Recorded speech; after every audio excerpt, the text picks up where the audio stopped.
పశ్చిమ ఆసియాలో యుద్ధం నేపథ్యంలో భారత్లో చమురు కొరత రాకుండా కేంద్రం చర్యలు చేపట్టింది. రష్యా నుంచి ఆయిల్ దిగుమతికి లైన్ క్లియర్ చేసుకుంది. రష్యా నుంచి చమురు కొనేందుకు భారత్కు మినహాయింపు ఇచ్చింది అమెరికా. యుఎస్ ట్రెజరీ కార్యదర్శి స్కాట్ బెసెంట్ ఈ విషయాన్ని ఎక్స్ వేదికగా వెల్లడించారు. భారతీయ శుద్ధి కర్మాగారాలు రష్యా నుంచి చమురు కొనుగోలు చేయడానికి తాత్కాలికంగా 30 రోజులు మినహాయింపు ఇస్తున్నట్లు తెలిపారు. దీంతో ప్రపంచ మార్కెట్లోకి చమురు సరఫరా అవుతోంది.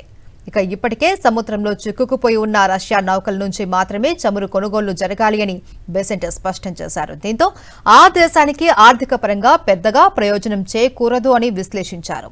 అమెరికాకు భారత్ ముఖ్యమైన భాగస్వామి అని బెసెంట్ నొక్కి చెప్పారు. భవిష్యత్తులో తమ ముడి చమురు కొనుగోళ్లను భారత్ పెంచుతుంది అని ఆశిస్తున్నట్లు తెలిపారు.